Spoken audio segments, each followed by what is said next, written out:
Assalamualaikum warahmatullahi wabarakatuh. Selamat sore, salam sejahtera untuk kita semua. Om Swastiastu, Salam Namo Buddhaya, salam kebajikan. Yang saya hormati rekan-rekan media, jurnalis, wartawan, dan dimanapun rekan-rekan yang mengikuti pemberitaan hari ini, khususnya di dalam KPK menyampaikan pertanggungjawaban kepada publik tentang kinerja-kinerja yang telah dilakukan KPK.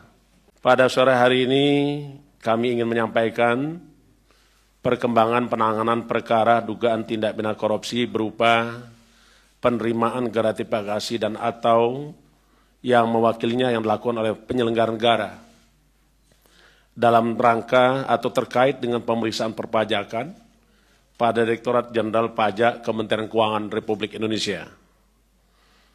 Dari hasil penyelidikan, KPK menemukan adanya alat bukti yang cukup, yaitu telah terjadi suatu peristiwa pidana, tindak pidana korupsi. Dan KPK terus bekerja keras untuk mengumpulkan bukti-bukti dalam rangka mengungkap terangnya peristiwa pidana tersebut. Dan pada akhirnya kita menemukan tersangka. Dan sore hari ini kami sampaikan dan umumkan tersangkanya sebagai berikut. Saudara RAT, pegawai negeri sipil pada Direktorat Jenderal Pajak Kementerian Keuangan Republik Indonesia dan selaku penyidik pegawai negeri sipil sejak tahun 2005. Untuk kepentingan penyidikan, tersangka RAT dilakukan penahanan selama 20 hari pertama, terhitung mulai tanggal 3 April 2023 sampai dengan 22 April 2023, yang penahanannya dilakukan di Rumah Tahanan Negara KPK pada Gedung Merah Putih. Adapun konstruksi perkara sebagai berikut. RAT resmi diangkat sebagai penyidik pegawai negeri sipil PNS dari tahun 2005. Di antaranya memiliki kewenangan antara lain melakukan penelitian dan pemeriksaan atas temuan perpajakan dari wajib pajak yang tidak sesuai dengan ketentuan. Di tahun 2011, RAT diangkat dalam jabatan selaku Kepala Bidang Pemeriksaan, Penyidikan, dan Penagihan Pajak pada kantor wilayah Direktorat Jenderal Pajak Jawa Timur I.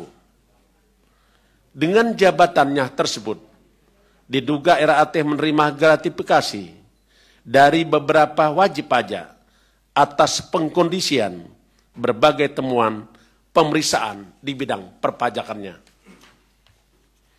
Selain itu, RAT diduga memiliki beberapa usaha, yang satu diantaranya PT AME, yang bergerak dalam bidang konsultasi terkait dengan terkait dengan pembukuan dan perpajakan. Jadi RAT punya pekerjaan yang bergerak di bidang jasa konsultasi terkait dengan pembukuan dan perpajakan.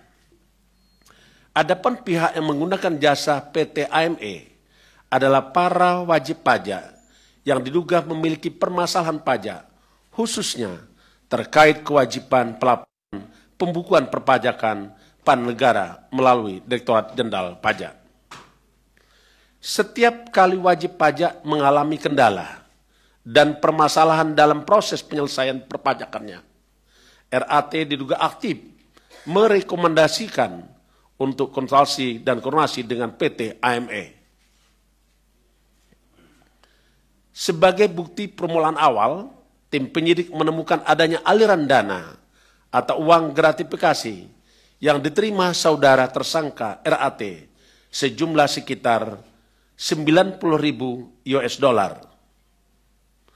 Yang penerimaannya melalui PT AME dan saat ini pendalaman dan penelusuran terus dilakukan.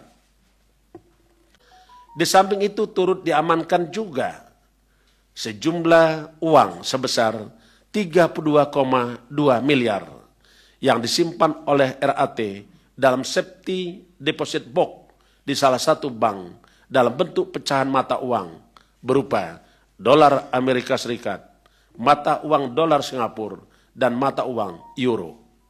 RAT disangkakan atas perbuatannya melanggar pasal 12B besar Undang-Undang Negara Republik Indonesia nomor 31 tahun 1999 tentang pemberantasan tindak pidana korupsi, sebagaimana telah diubah dengan Undang-Undang Republik Indonesia nomor 20 tahun 2001 tentang perubahan atas Undang-Undang 31 tahun 1999 tentang pemberantasan tindak pidana korupsi. KPK memberikan fokus khusus pada korupsi di sektor pelayanan publik ataupun keuangan negara. Sebagaimana pernah kami sampaikan bahwa KPK memang memiliki fokus area pemberantasan korupsi. Di antaranya tata niaga dan bisnis, pelayanan publik, reformasi birokrasi dan penegakan hukum, termasuk juga sumber daya alam, dan juga tentang korupsi yang terkait dengan praktek-praktek kegiatan politik.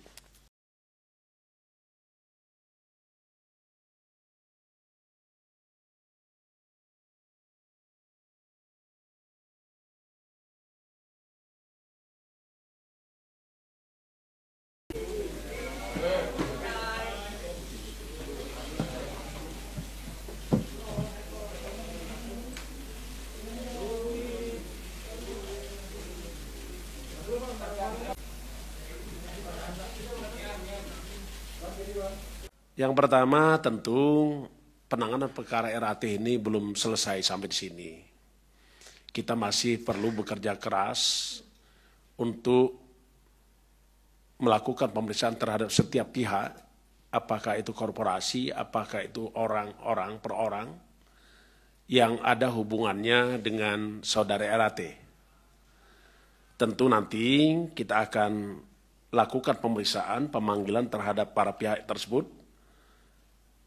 Yang pasti adalah kita akan masih terus bekerja keras sampai ini tuntas, setuntas-tuntasnya. Apakah nanti ada tersangka lain setelah RAT ini, pasti KPK akan menyampaikan kembali kepada rekan-rekan. Penahanan itu adalah salah satu bentuk penempatan seseorang di tempat tertentu untuk kepentingan penyidikan, penuntutan, dan peradilan. Karena itu diatur dalam hukum acara pidana, sebagaimana Undang Nomor 8 tahun 81, di pasal 21 disebutkan syarat-syarat penahanan. Saya pastikan bahwa proses hukum di KPK tidak boleh ada cacat hukum. Jadi ini data yang kita dapatkan, di mana tahun 2019, di mana tahun 2015, di mana tahun 2012, semuanya kelihatan. Jadi ini saya kira sebagai informasi tambahan rekan-rekan, cukup ya Pak Ali? Tidak diminta kita kasih. Oke, terima kasih. Saya akhiri. Wassalamualaikum warahmatullahi wabarakatuh. Selamat berbuka puasa.